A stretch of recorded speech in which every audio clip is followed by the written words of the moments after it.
মায়ের মতো ভালোবাসে। রামের কোনো কপটতা নাই। রামের যে বিমাতা না, রাম সে বিমাতা আমাকে ভাবে না।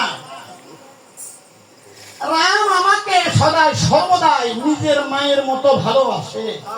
এরকম আছে না? আছে গো। সৎ মারা কিন্তু এরকম আছে না? নিজের ছেলের মতো সতীনের ছেলেকে ভালোবাসে, এরকম আছে না? আছে।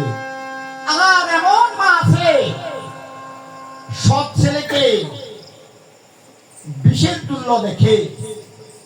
আর অনেক অনেক সৎ মা এই যে সতীনের ছেলেকে বিষ খেয়ে মেরে ফেলে, ছলনা করে বাড়ি থেকে ত্যাগ করে দেয়, ছলনা করে এমন কথা বলে বাবার কাছে। তখন বাবা ছেলের মধ্যে এই যে অনেক তফাৎ হয়ে যায়। এরকম তো আছে না? না না না, শ্রীরামচন্দ্র আমার আপন ছেলে, আমি তাকে সত্যি ছেলে মনে করি না। কি দিয়ে বুঝাবো তোরে? ও কইকেই, কি দিয়ে তোর বুঝাবো? আরে তোকে বলবে শুধুমাত্র ভরতের না, হয়তো কোনোদিন তোর কথা জিজ্ঞাসা করবে, হয়তো জিজ্ঞাসা করবেও না। আর তোর সতী এই যে কৌশল্যাকে সদা সর্বদাই সে চোখে চোখে রাখবে, কারণ তার ছেলে রাজা। আচ্ছা, তুই তো আমাকে খারাপ বলিস না। আচ্ছা এখন বল আমি কি করবো? কি করবো? হ্যাঁ, উপায় আছে।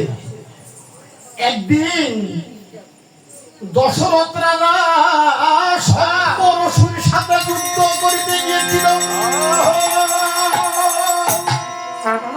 পরশুর সাথে যুদ্ধ করেছিল। আরে পরশুর সাথে আর ইন্দ্রের সাথে যুদ্ধ হয়েছিল।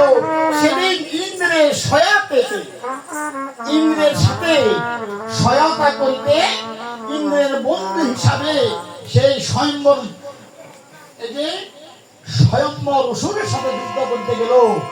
আর স্বয়ম্বর অসুর এমন এক বাণ মারলো, সে বাণ খেয়ে ওর স্বামী দশরথ রাজা রথের মধ্যে দলিয়া পড়িল। আর তুই সেদিন রথের সারথি ছিলি, সেই রথের সারথি তুই ছিলি। আর রথের সারথি থাকি তুই, বুদ্ধি করে তুই তোর স্বামীকে নিয়ে অন্যত্র গিয়ে তোর স্বামীর এই যে তোর স্বামীকে সেবা সুস্থ করলে, তোর স্বামীকে তুই সেবা দিয়ে সুস্থ করলে। যখন তোর স্বামী তোর সেবাতে সুস্থ হয়ে গেল, তখন তোকে বলছিল, রানী তুমি যে আমাকে যে সেবা করেছিলে, তোমার সেবাতে আজকে আমি পুনর্জীবন পেলাম। তুমি যদি আমাকে সেবা না করিতে তাহলে তো আমার মরণ হইত। বলো তুমি কি চাও আমার কাছ থেকে? আমি তোমাকে দুইটা বর দেব। সেদিন তুই বলেছিলি এখন বল আমি চাইব না, আমার কোনো প্রয়োজন নাই। যেদিন প্রয়োজন হয় সেদিন আমি তোমার এই দুটি বর আমি চেয়ে নেব। আজকে সেই দিন এসেছে, তুই সেই বর দুটি চেয়ে নিবি। হ্যাঁ, ভালো কথা বলছিস।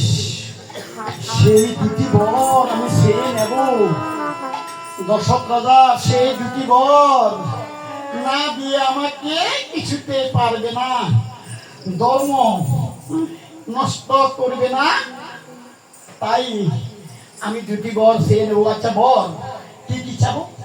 আরে তুই বর চাইবি, একবারে শ্রীরামচন্দ্রকে 14 বৎসর বনবাসে দিতে। আরেক পরে সাইবিতুর পুত্র এই বলদকে সিংহাসন দিতে। কি কথা বলি, চমৎকার মন্থরা! ও মন্থরা, তোর আমি শান্তি হলাম। এত বুদ্ধি তোর, আমার অনেক এত তোর চালাকি সবার মধ্যে নাই রে। এই কারণে আমার বাবা তোকে আমার সাথে দাসী হিসাবে দিয়েছে রে।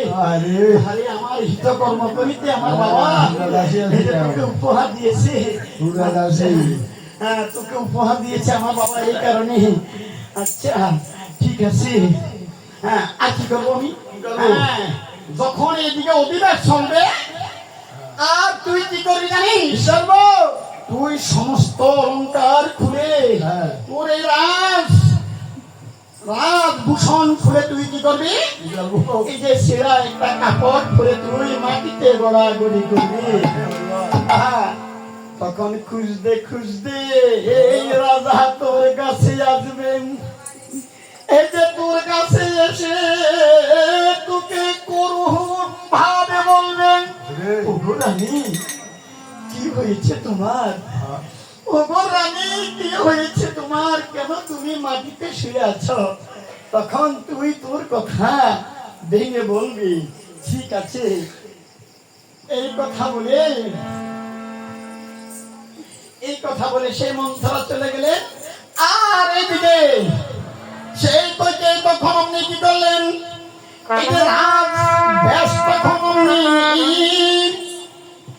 আপনি পাক দিয়ে ফেললেন। এই যে রাজবেশ খুলে ফেললেন আর একটা সারা কাপড় পরে তখন ওই অধিবাসের দিন আপনি মাটিতে গড়াইতে লাগলেন।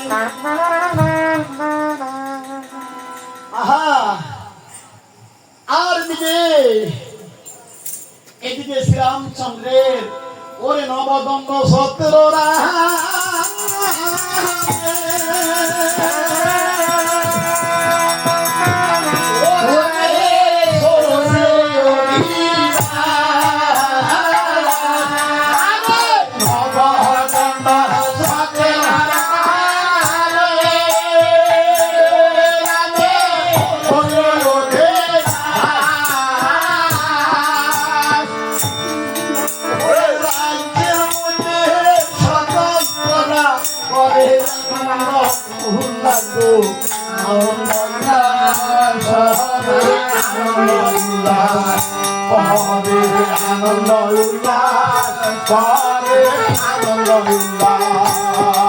রাজ্যের মধ্যে প্রজাগণ আনন্দ উল্লাস করিতে লাগলেন শ্রীরামচন্দ্রের।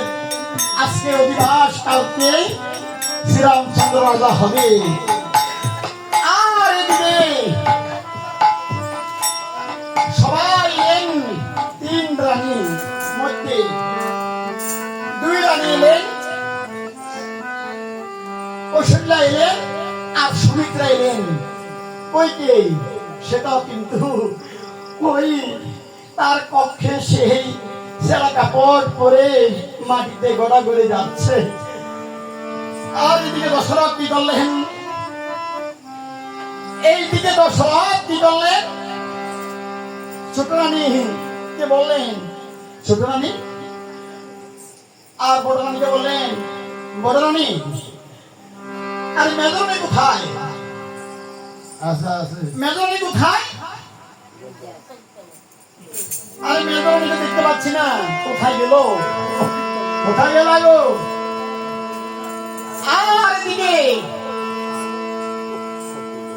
রাজ্যের মধ্যে যখন আনন্দ উল্লাস চলিতে লাগলেন, আর এদিকে কইকেই পুঁজি দিয়েছে। এই যে পুঁজি দিয়ে সেখানে তখন আমি বন্ধ কর তোদের আনন্দ বন্ধ কর, না হলে এই লাঠি দিয়ে তোদের পিটিয়ে ছাল করে নেব। রামের অধিকার হবে, রামের অধিকার হবে। আরে কি গুণ আছে মন রামের? আছে, রামেরও গুণ আছে।